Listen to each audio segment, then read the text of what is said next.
Hello guys, welcome to my vlogs. Sa araw na to guys, meron akong isi-share sa inyo about sa pag-handle ng business nito. Kung ano yung ginagawa ko araw-araw. Sa araw-araw, yung ginagawa ko talaga, ako talaga yung nag-handle ng pag-re-repack ng 1/4 media, 1 kilo.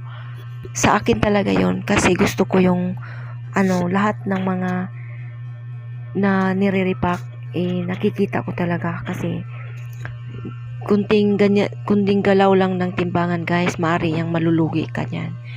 At saka kunting galaw lang ng timbangan na kulang, mawawalan ka ng customers. Kaya yan ang rason kung bakit ako ang nag-handle sa pagre-repack kasi kabisado ko na sa tagal ko nang ginagawa ng pagre-repack since dalaga pa ako. Alam nyo guys, nung dalaga pa ako, meron na ako mga experiences about sa pagtitinda talaga. Unang-una, nagiging tindera ako doon mismo sa tindahan ng nanay ko. Maliit lang yung tindahan ng nanay ko dati, nakahalaga lang ng na kapital na 1,000. Bata pa ako no. Kaya namana namin sa nanay namin ang pagtitinda talaga kasi yun din ang ikabubuhay namin nung mga bata pa kami. Yung nanay namin mahilig talaga sa pagtitinda. Kung katunayan pa niyan guys, halos lahat kaming magkakapatid ay marunong magtitinda. Meron kaming sari-sari store. Magkakapatid kami. Meron kaming negosyong sari-sari store. Hindi naman pinagyayabang, pero dito kami nabubuhay. Since bata pa kami, ganito ang binubuhay sa amin ng aming nanay. Kaya paglaki namin, ganito pa rin yung ibubuhay namin sa pamilya namin. Kaya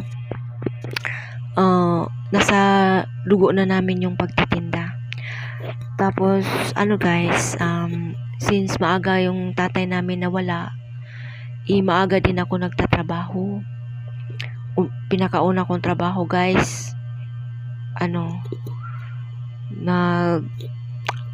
nagtitinda kami ng kahit ano-ano na doon sa pinapasukan kong tindahan. Nagiging tindera ako ng ilang taon. Tapos nagiging yaya pa ako guys ng ilang taon din. Tapos marami akong nagiging trabaho, pero yung pinaka special ko talaga yung pagtitindera ba. Kasi masaya akong yung mag-i-entertain ng mga customers sa pagtitinda. Kaya yan ang pinaka the best kong PR bang tawag niyan. Kaya magaling ako doon magaling ko mag-sales stock kumbaga. Pero bago ako nagkakaroon ng negosyo, talaga yung experience na ako pagdating sa pagtitinda ng lalo na sa sari-sari store. Kaya yun guys, ang mai-share ko lang sa inyo ngayon guys kung paano ko pinalago yung 4K na puhunan na nagiging mini groceries na sa ngayon guys. Before, isang block lang yung namin tindahan, pero ngayon 2 block na siya kasi kawaan ng Diyos medyo lumaki-laki na siyang konti. Ang sekreto ko lang guys, ito talaga yung isi-share ko sa inyo na pinaka-secret ko guys kung bakit sa halagang 4K nagiging mini groceries. Ang pinaka-secreto ko talaga guys, unang-una yung malapit ka sa Panginoon, yung lagi kang nakipag-usap sa Panginoon, ano, malaki o maliit man, nagpapasalamat ka sa Kanya kasi siya yung may hawak siya yung may hawak sa lahat ng mga biyaya na matatanggap mo sa araw-araw. Pinaka malaking share ang unang-unang pinakamalaking share sa yung pagtitinda ay yung si God. Pangalawang share pangalawang share sa pagtitinda kung paano ka umaasenso ay yung mga customers mo.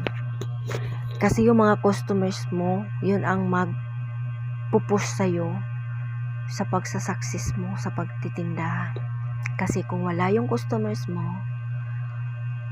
wala rin magagawa, wala ring mangyayari sa pagtitinda mo. Kaya yun.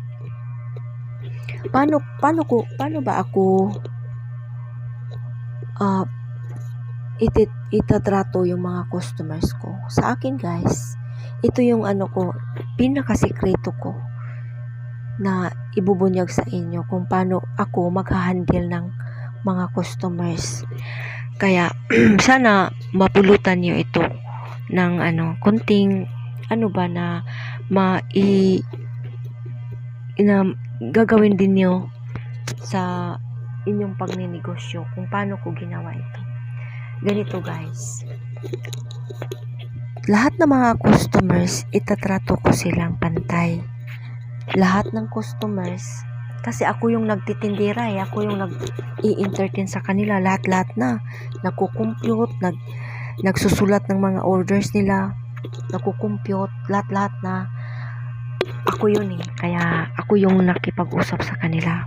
Paano ba ako nakipag-usap sa aking mga customers? Ganito, guys.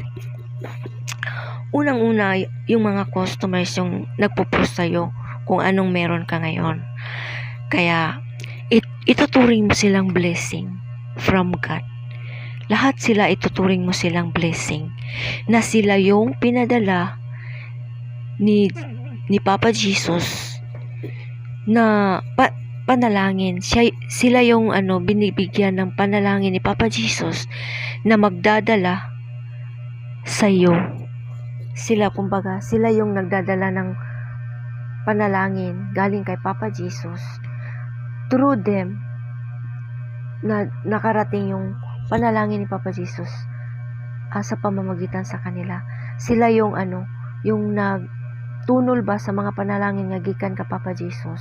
Kay dili ba mismo si Papa Jesus ang mutunol sa mga panalangin nga gikan sa iya, kundi idaan niya o pamaagi sa mga tao o sa mga customers nga miduol sa imong tindahan. Kay sa pagduol pa lang sa mga customers, guys, blessing na para sa imo. Kasi sila yung pinadala na blessing ni Papa Jesus na magdala ng mga panalangin niya. Kasi bibilihan sa'yo bibigyan ng mga pera kapalit ng yung paninda. Kasi pag wala sila, anong magagawa mo? Anong magagawa ng mga paninda mo kung wala sila? Kaya yun, guys, one na sekreto ay yung kung paano mo itatrato yung customers mo. Ituturing mo silang blessing from God. Yan, guys. So, pangalawa, habang yung nag-i-entertain ka sa kanila, guys, makipag-usap ka sa kanilang pantay. Huwag mong ipamukha sa kanila na ikaw yung boss na nag-i-entertain sa kanila. Ipamukha mo sa kanila, ipapakita mo sa kanila na ikaw yung tindera na kumakausap sa kanila. Tindera ka lang. Huwag mong sa kanila na ikaw yung boss, no.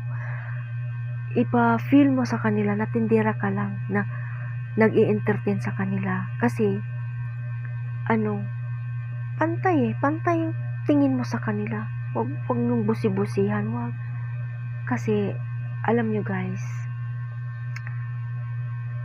noon pangarap ko lang na sana one day magkakaroon ako ng ganito na grocery, mini grocery. Pero binigay ni Papa Jesus instantly.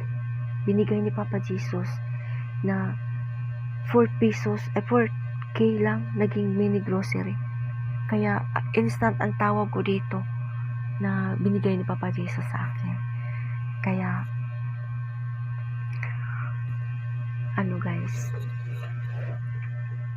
inaano ko talaga na yung humble ikaw, wag kang magmamayabang, wag kang malaki sa mga customer na boost ka, nag-i-entertain ka sa kanila no. Ang trato ko sa sarili ko guys, hindi boost owner sa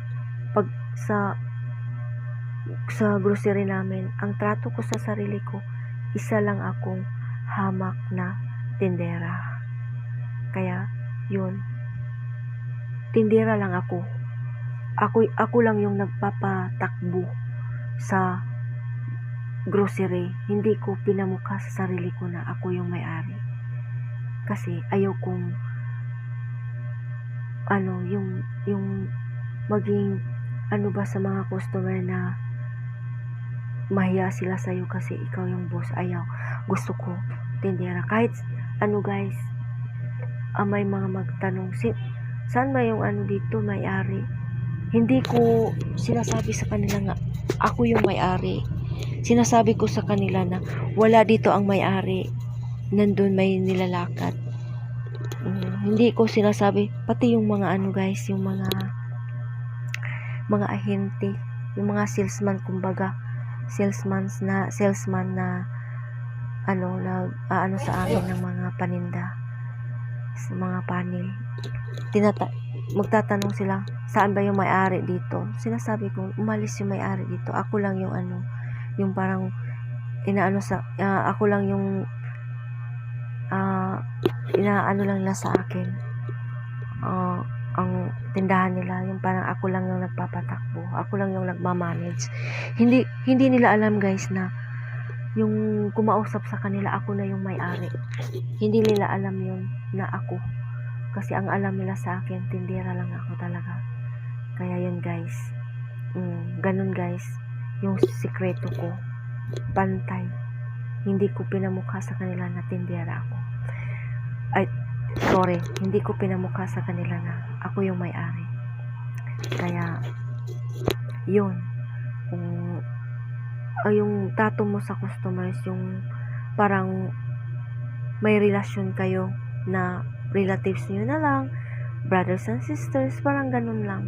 Yung parang makipag-usap ka rin sa kanila na parang kayo lang, parang friends lang, parang sisters and brothers, parang ganyan lang. Tapos pangatlo o pang-apat na banit guys, wag kang manigaw.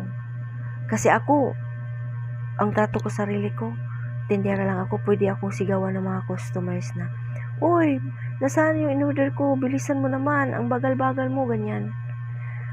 Pwede nila akong sigawan, no question, hindi ako magre-react na, uy, wag mo akong sigawan.